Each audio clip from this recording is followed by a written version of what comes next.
I'd like to call to order the May 19th, 2022 Planning Commission meeting. Could I get a roll call, please, Brandy? Yes, Case. Yeah, here. Brink. Here. Aletsky. Present. Dargis Johnson. Here. Culhane. Here. And Hanson, Dolly, Spire, and Ford are absent. We have a quorum. Thank you. Third item on the agenda is invitation for public comment participant submittal. If there's anything that's not on this agenda that someone wishes to talk about, we will have time at the end of the meeting. Just please let Brandy know before then.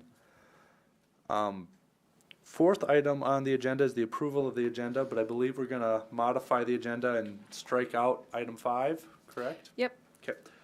Could I get a motion to approve the modified agenda? I'll make that motion.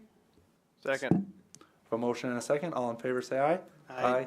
All opposed, same sign. Motion carries. Sixth item on the agenda is our regular agenda. 6A is Harmony Hill First Edition annexation. There's annexation and zoning, but we'll start with the annexation. Brandy, can you take over, please? Yes, thank you, Jeff. So this is the Benedictine Sisters on the Mother of God Monastery, who are the applicants and owners of this Harmony Hill project. And you guys are familiar, we've been going through the different phases. So now they're ready, they're moving on to phase 2. And so they have proposed to annex and zone 35 acres, and I'll just pull up a different map here because that's, GIS hasn't updated first district. Todd. So I showed it on the concept plan map here. It's in this white hatched area. And so this is the 35 acres. It is within the Sioux Rural Water Territory. So the applicants will work with Watertown Municipal Utilities on taking care of that consent decree obligations. And then you can see too where it falls in with the concept plan and whatnot. And we actually will be seeing an update to the concept plan because if you remember, we had some conditions about this alley and then this long cul-de-sac that they are actually going to just resolve ahead of time rather than when they get to that phase. But currently what'll be annexed and zoned does follow the approved concept plan.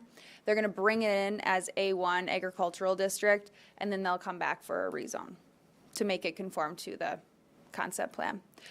So with that, I'll open it up for any questions. Then they would they be administratively platted after that then, or is it, or? Yep. Okay. Yep, because it'll just be a 35-acre parcel of land. Thank you. And it kind of makes sense that we would bring it in right now as A1 and not the specific zonings, because then we would have kind of lots that are zoned without it actually being platted or conforming to what's around it. So I kind of like that idea. This is a public hearing. I'll open the public hearing for both the annexation and the zoning. If there's anyone that's here to speak in favor or against this item, please feel free to step up to the mics and state your name.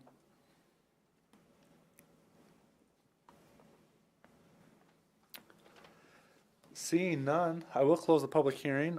Is there any other questions that any staff member has or board member has to the staff? Seeing none, I will look for motion and a second on resolution 22-26, which is the annexation. So moved. Second. Motion and a second. Any further discussion? Seeing none, all in favor say aye. Aye. All opposed, same sign. Motion carries. Next, we'll look for a motion and a second for 22-27, the zoning. I'll move. Second. Motion and a second. Any further discussion? Seeing none, all in favor say aye. Aye. All opposed, same sign. Motion carries. Moving on in the agenda, item 6B is commission consideration of resolution 22-20, which is adopting new boundaries for a TIF. Brandy, will you take over, please? Yes, thank you, Jeff. So this is TIF 20, Sinclair Square, and this is another area that you guys are familiar with as we've had some rezone approvals come through and discussion about the redevelopment plan for this property here that currently Montgomery's Furniture Montgomery's Furniture resides, and so that is at, I believe, 1009th Avenue Southeast. And so if you see on here, the boundary of what the TIF will encompass will include a portion of currently city-owned property adjacent to Roby Creek. They plan to do some improvements to the creek area to enhance the aesthetics within this redevelopment project.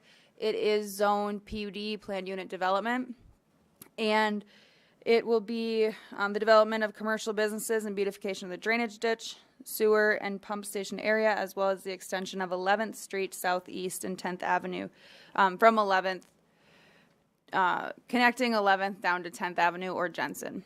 So you can see kind of the, and this is only a concept, so of what the site will look like with the landscape improvements as well. The district is expected to result in approximately $9 million in investment over a 3-year time frame. And obviously a major benefit to this will be the installation of 11th Street and making that connection. So with that, the owners and Tracy Stein with Watertown Development Company are here. If you guys have more specific questions, we'll stand by for questions. Brandy, I have a question first. First off, we're only allowed to do so much dollars as a TIF for our community. Well, we're still below that threshold, correct? Yes, and I did the percentage the other day, and you can see actually, in the staff report, I broke that down because I know that that's Yep. Yeah. something that we like to keep a pulse on. Yeah, and I knew the answer to that. I just like to make that known for public record that, you know, there's certain amounts that we're allowed to do, and we are well within that. Yes. The other thing for public record, this is basically a self-funded TIF. Yep. That in the event the development doesn't come to fruition over time, that the developer is responsible for all outstanding costs. Yep. It's just general public sometimes don't quite understand how self-funded TIFs work. I will open the public hearing if there is someone that wants to speak in favor or against this. Please feel free to step up to the mic and can state your name for the record.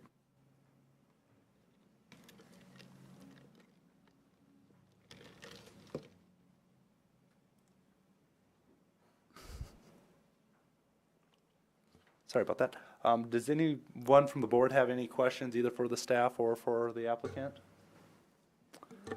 Seeing none, and I will close the public hearing and ask for a motion in a second. So moved. Second. A motion and a second. Any further discussion?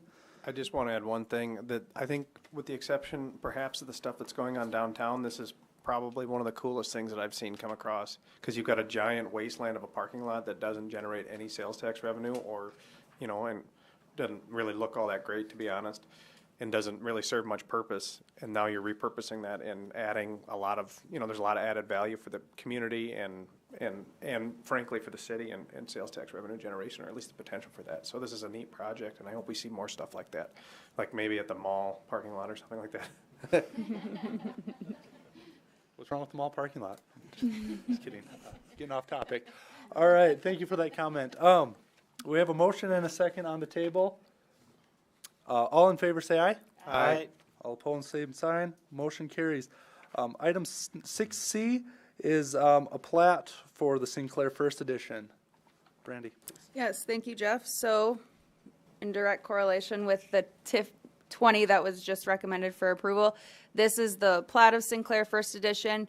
You can see they've broken it down into 5 lots.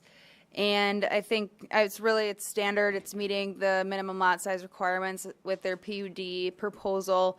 11th Street Southeast will be dedicated with the 50-foot right-of-way to make that connection again. And then the city is a proprietor on this plat, because if there is any land conveyance that has to be approved by council, that will all happen at the following meeting, at the June 6th council meeting, so that everything could get wrapped up at the same time. But it ultimately does need their approval. So the city is the proprietor of lot 4 and lot 5, and what will be proposed to council will be that we can convey lot 4, and then we will have easements encompassing the entire area with specific language about the city's assurances to be able to maintain the trunk sewer main that feeds, that's the main line that goes down to the wastewater facility. And that at any time that would need to be upgraded and whatnot, just have the specifics outlined very clearly for the current owners of the adjacent property, the Sinclairs, and then for any successors. So, and then as well as access. But then this will all tie into the redevelopment plan for the area. But that will be, just to note that currently the city is still the proprietor of lot 4 and 5 on this plat. But then that's full disclosure of what will be proposed to city council. So with that, I'll open it up for any questions. Thank you. And with the plat, I do not have a public hearing. So are there any questions from staff? Seeing none, I will ask for a motion in a second. So moved, Colleen. I have a motion and a second. Any further discussion? Seeing none, all in favor say aye. Aye. All opposed, same sign. Motion carries. Item 7 is open public comment. Did we get any, Brandy? Nope. Okay. Item 8 is new business. I believe we have a item on there for the CL Lake Commercial District. We are actually, I should have struck that at the beginning. That will be at a future meeting. No new business then? Nope, no new business. Sounds good. Any old business? None that I have? Any reason to go into executive session? No. All right, then I will adjourn us. All right, thank you.